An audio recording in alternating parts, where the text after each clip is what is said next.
ये कहानी मेरी और मेरी मम्मी की है, जो कि एक सच्ची कहानी है।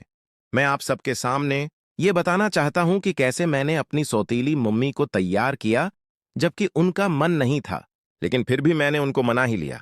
तो चलिए, बिना किसी देर के कहानी को शुरू करते हैं।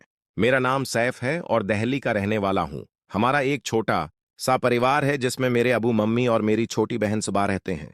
मेरी अपनी उम्मी का इंतकाल एक लंबी बीमारी के चलते कुछ साल पहले ही हो गया था, इसलिए मेरे अबू ने दूसरी शादी कर ली थी।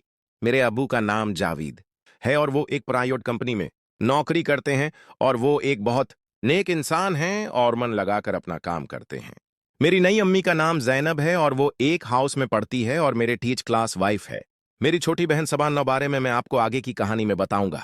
मेरी नई अम्मी काफी खुले विचारों की मालिक थी, इसलिए हमारे घर का माहौल काफी खुला और आजाद हो गया था, क्योंकि वो एक बहुत मॉडर्न घराने से ताल्लुक रखती है। अब अगर मैं अपनी नई उम्मी की बात करूं तो वो अपने जिस्म का बहुत ध्यान रखती हैं और काफी मॉडर्न घराने से होने के कारण जीन्स, शर्ट, प्लाजो करती और स्कर्ट टॉप पहनना उनके लिए आम बात है। जैनब उम्मी अपनी फिटनेस का ध्यान रखने के कारण काफी खूबसूरत देखती हैं। वो किसी भी तरह से हमारी अम्मी की उम्र की नहीं लगती।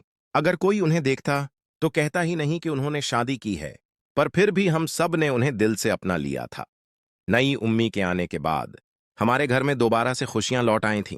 घर का इकलौता बेटा होने के कारण मुझे बहुत प्यार मिलता था और अब सबा को भी उम्मी की कमी महसूस नहीं होती थी।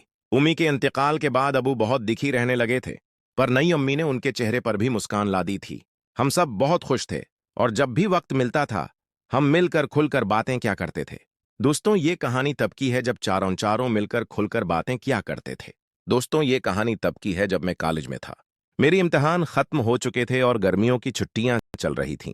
इस वक्त मेरी बहन की भी छुट्टियां चल रही थीं। मेरा घर पर ही छुट्टियां गुजारने का मन था। हालांकि मेरी बहन फूफू के घर जाने की जिद कर रही थी, इसलिए अबू उसे फूफू के घर छोड़ आए और मैं घर आ गया। मुझे घर पर छुट्टियां बिताने में कोई परेशानी भी नहीं थी, क्योंकि मैं घर पर लैपटॉप में गेम खेलता था और मोबाइल पर टाइम पास करता रहता था।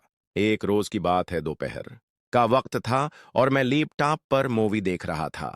इस दिन हमारी काम वाली आंटी ने छुट्टी ले रखी थी, इसलिए आज घर के सारे काम उम्मी को ही करने थे। अब वो सुबह ऑफिस चले गए थे और उम्मी ने झाड़ू पोछा लगाना शुरू कर दिया था। उस दिन इन्होंने ब्लैक कलर की स्कर्ट और लाल कलर की टॉप पहना हुआ था, और क्योंकि वो घर पर ही थी इसलिए उन्होंने दुपट्टा नहीं लिया था। मैं अपने कमरे में बैठकर मूवी देख रहा था। तभी अचानक मेरे कमरे का दरवाजा खुला और अम्मी ने आते ही मेरे बेड के नीचे पोंछा लगाना शुरू कर दिया। अब क्योंकि उन्होंने दुपट्टा नहीं लिया हुआ था तो बार बार मेरा ध्यान उसी तरफ जा रहा था। वो बेड के नीचे घुस घुस कर पूंछा लगाने जाती थी तो उनका आधा सामान बाहर ही रह जाता था।